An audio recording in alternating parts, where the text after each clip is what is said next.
again, we have another, so part of parenting, as all of you probably have figured out over the years, is that you have to be flexible and you have to deal with what you're presented with, right? And so we've been expecting the senator, and he's arrived. So before I start, we're going to have him join us. Yes, again, thank you again for being very flexible. I'd like to formally introduce the Honorable State Representative John Mizuno. He has served the people of Hawaii for the past 12 years in the House of Representatives.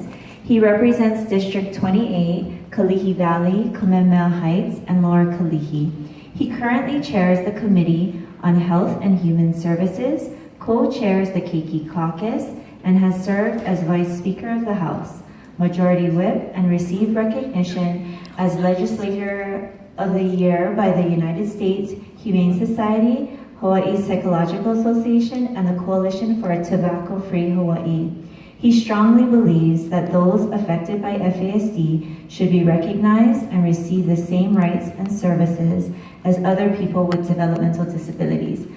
Please join me in welcoming Senator Mizuno.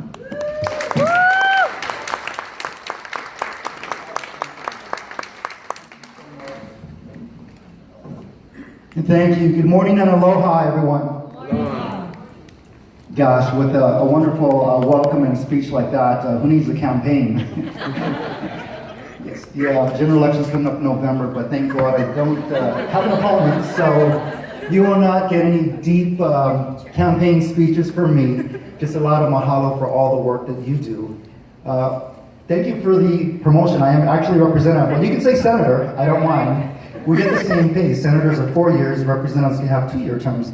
Love the promotion. By the way, before I display the proclamation certificate from the state to recognize all of you for your hard work and collaborating to truly educate, provide awareness to Hawaii about fetal alcohol spectrum disorder, I wanted to maybe share a narrative of how I got here, maybe kind of like a story. It'll make sense after I complete it. And again, members, don't worry, no campaign speeches, and it shouldn't be more than 3 or 4 minutes. I wanted to talk about several people that I was able to connect with. And again, because of that, I'm here today, and I think we're getting the state to better understand FASD. So if you don't mind, again, it's a short narrative. The word that I originally used was fortuitous. Fortuitous. It was maybe coincidence or unforeseen luck that I got to meet with Drs. Ann as well as Dr. Ken Yabusaki. It was a few weeks ago at the Keiki Caucus meeting at the legislature, and for some reason I happened to step in there. I was no longer co-chair of the Keiki Caucus, but with Representative Lopreste running for Senate, there was no representation from the House. So I just totally walked in, wasn't even prepared to be there, and I met both Dr. Ann and Dr. Ken. And they were very energetic and talked about FASD. Interestingly enough, this is a caucus focused on our keiki. We work on bills relating to children, bullying, cyberbullying, special education. Amazingly enough, about 35, 40 advocates, they did not know much about FASD. And so when Dr. Ann and Dr. Ken started the dialogue, I picked up and we got into a nice little 3 or 4 minute conversation. And we're looking around the room, unbeknownst to us, some of the members didn't understand about FASD, and so we knew that we had a task at hand to better educate this fine caucus that focuses on children. So from the word fortuitous, we go on to the initial meeting. We met about a week or 2 later and talked about FASD. And then through divine intervention, we had a press conference this past Thursday. What had happened was we had a 10-year-old who suffers from fetal alcohol spectrum disorder, and she was getting a bus ride back. She was seatbelted in, it goes across her shoulder, and she had a seizure. She could have choked to death. And so we had a press conference at my office this Thursday. Both Dr. Ann, Dr. Ken, and Darlene Chen Scoville were excellent. They were able to explain what FASD is. They were able to explain how it affects our communities, judiciary, our society. and give an understanding to it, because unfortunately our Department of Education does not yet get this as a disability. As Dr. Ann and Dr. Ken explained, many times this is looked at as just a behavioral disorder, and you'll go to detention, and that's not the right treatment for it at all. I was amazed at the way Dr. Ann was able to place it in a context where it connects with judiciary, with families, with the school, with incarceration. If I have FASD and I'm misdiagnosed, I may go to the correctional facility instead of getting the proper help I need. I was amazed at how Dr. Ken was able to place it into context. He's a biochemist, and the way he was able to maybe bring it home in 30 to 45 seconds to explain that your brain is like a bunch of train tracks. These are the neurons. These are the connectors. And with FASD, it can be looked at as the neurons is like a train, and it's going off track. And so it's not the child's fault. It's not my fault that I have FASD. And he explained, nevertheless, though, you're high functioning. You can understand things, but yet certain things you might take another 5 minutes to comprehend. Dr. Ann also explained you might understand 1 in every 3 words, 1 in every 4 words. So it's not a negative thing. However, it is something that we need to identify. So with Dr. Ann and Ken explaining it, it was amazing. The media was there, all 3 stations and the Star Advertiser, and I was amazed that they were able to explain FASD, and not many people understood it. I was glad that Darlene was there because she was able to explain as a school teacher, this is proper protocol. When one of my students with special needs gets into this state, seizure, or their eyes start to blink, or they're in a medical episode, she simply explained, I put my hand on their hands to comfort them. My teacher's aide takes over the class.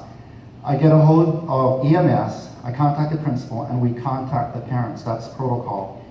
Unfortunately, what had happened with our friend, with my friend who's a grandma and her granddaughter, the 10-year-old female student, and had this seizure on the bus, that didn't happen. She was never informed. The 10-year-old girl got ridge-like as she was going through convulsions, and certainly she could have choked to death. So that was a moment of pause, and we're able to tell the Department of Education, we're not here to attack you, but you need to better address this, not only with your bus system, but throughout the entire Department of Education. So again, I use the word fortuitous, but you can see how it started to change into divine intervention. We had the Keiki Caucus meeting a few weeks ago, then we had the initial meeting, then we had the press conference, and yesterday we met with the Mental Health Task Force, and Dr. Ann as well as Dr. Ken were able to explain FASD. And amazing to all of us, we had Department of Health, Human Services, Department of Education representatives. I don't still know if they truly know as well as Dr. Ken or Dr. Ann FASD. Again, though, divine intervention, the reason I use that term now is because you're beginning to see how we met and how the impact of it, and how hopefully, with myself representing the state, we can work with Department of Education, Department of Health, Department of Human Services, as well as the judiciary and perhaps the attorney generals, in truly identifying and understanding FASD, because at this point, I don't think we're there yet. And so I really wanted to thank all of you.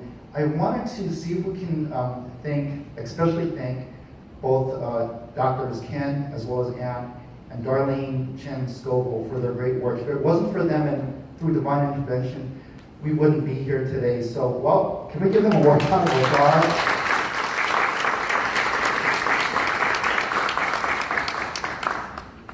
To all of you, I wanted to thank you. I wanted to make sure I did not leave anyone out. So especially to the parents of children with FASD. I wanted to thank you, the volunteers, psychologists, family therapists, the physicians, social workers, agency administrators, judiciary members. We've got occupational therapists, speech and language specialists, and just all the advocates. Everyone in here is an advocate for FASD. Thank you so much for providing better education and awareness about FASD. I'm hopeful that we can work together to get the state to better understand FASD and truly identify the students that need this, and the youth and young adults that have FASD, because at this point, we haven't got to that point yet, but I'm hopeful that we'll get to that point. With that said, I wanted to congratulate all of you, and if I can hand this to Dr. Ann and Dr. Kent. If you can accept this on behalf of the state of Hawaii. Oh, yes, I think this is picture taking purpose, right? Dr. Ann's asking for the whole committee to come up, and so let's do that. I've got, again, a certificate from the state of Hawaii to recognize the Hawaii Fetal Alcohol Spectrum Disorders Association, Action Group. So all of you here and the board members, let me hand this to Dr. Ann, and let me go on the outside flank. Probably be better for picture taking. They want me in the middle. Yeah, squeeze together more.